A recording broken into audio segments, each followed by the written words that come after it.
कल जो हुआ, इस देश के कोटि कोटि देशवासी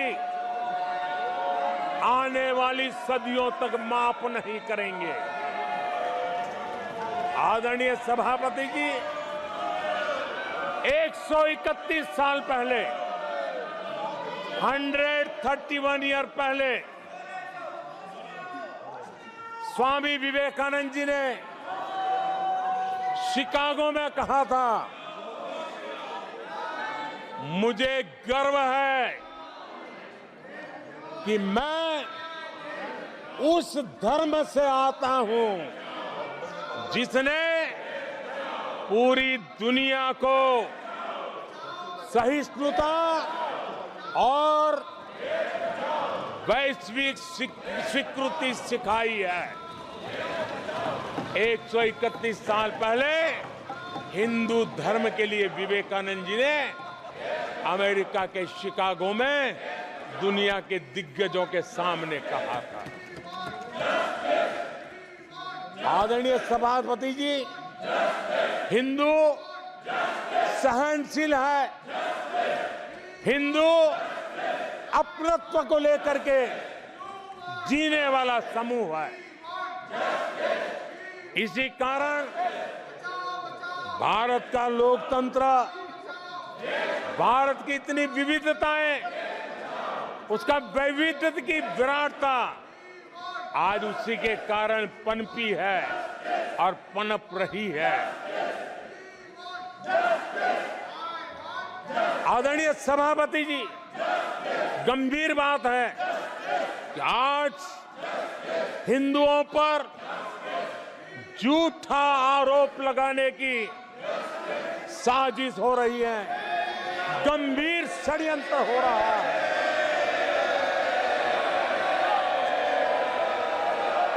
आदरणीय सभापति जी,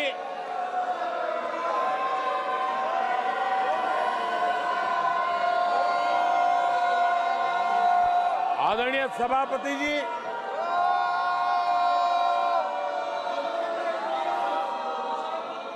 ये कहा गया हिंदू हिंसक होते हैं? ये है आपके संस्कार, ये है आपका चरित्र, ये है आपकी सोच, ये है आपकी नफरत इस देश के हिंदुओं के साथ। ये कारनामे, आदरणीय सभापति जी, ये देश शताब्दियों तक इसे भूलने वाला नहीं है।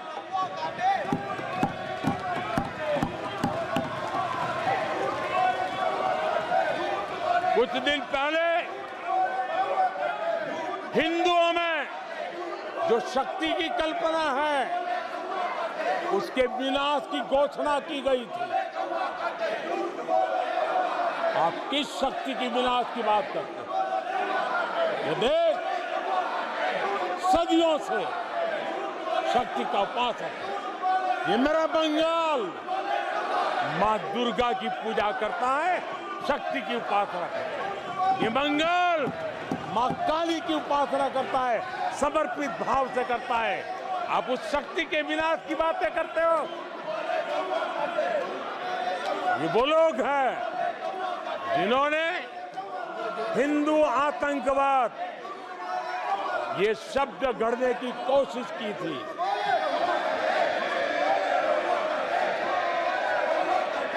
इनके साथी हिंदू धर्म को, उसकी तुलना डेंगू, मलेरिया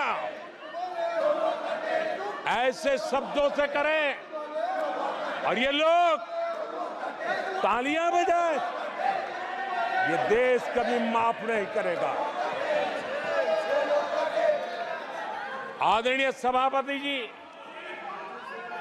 एक सोची समझी रणनीति के तहत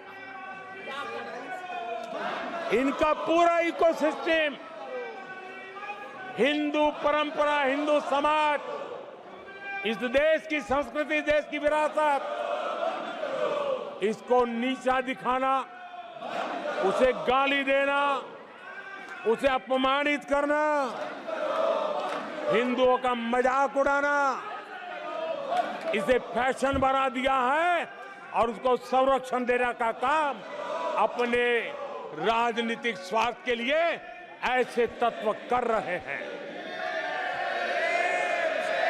आदरणीय सभापति जी,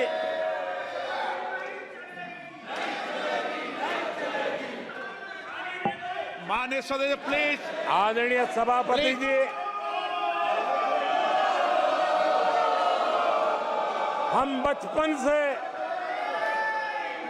सीखते हुए आए हैं, गांव का हो, शहर का हो, गरीब हो, अमीर हो, इस देश का हर बच्चा ये जानता है, ईश्वर का हर रूप, आदरणीय सभापति जी, ईश्वर का हर रूप दर्शन के लिए होता है। ईश्वर का कोई भी रूप निजी स्वार्थ के लिए, प्रदर्शन के लिए नहीं होता है। जिसके दर्शन होते हैं उसके प्रदर्शन नहीं होते हैं। आदरणीय सभापति जी, हमारे देवी देवताओं का अपमान 140 करोड़ देशवासियों के दिलों को गहरी चोट पहुंचा रहा है।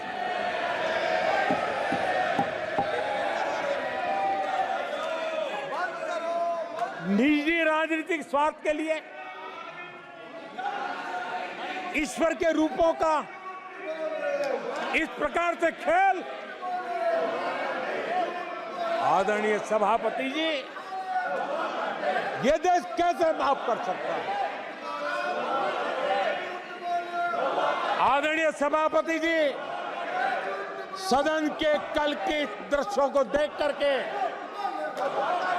अब हिंदू समाज को भी सोचना होगा, क्या ये अपमानजनक बयान संयोग है या कोई प्रयोग की तैयारी है? ये हिंदू समाज को सोचना पड़ेगा। आदरणीय सभापति जी, हमारी सेनाएं देश का अभिमान है। सारे देश को उनके साहस और हमारी सेना की वीरता पर गर्व है और आज सारा देश देख रहा है हमारी सेनाएं, हमारा डिफेंस सेक्टर आजादी के बाद इतने सालों में जितना नहीं हुआ, इतने रिफॉर्म हो रहे हैं। हमारी सेना को आधुनिक बनाया जा रहा है। हर चुनौती को हमारी सेना मुंह तोड़ जवाब दे सके, इसलिए युद्ध के सामर्थ्य वाली सेना बनाने के लिए हम भरपूर प्रयास कर रहे हैं, रिफॉर्म कर रहे हैं, कदम उठा रहे हैं देश की सुरक्षा का मकसद लेकर के। बीते कुछ सालों में बहुत सारी चीजें बदली है। सीडीएस का पद बनने के बाद इंटीग्रेशन और सशक्त हुआ है। आदरणीय सभापति जी, हमारी सशस्त्र सेनाओं के बीच उनके सहयोग से जो लंबे समय से युद्ध शास्त्र के निष्णातों का मत था कि भारत में थिएटर कमांड जरूरी है, आज मैं संतोष के साथ कह सकता हूं कि सीडीएस व्यवस्था बनने के बाद देश में सुरक्षा के लिए जरूरी थिएटर कमांड की दिशा में प्रगति हो रही है।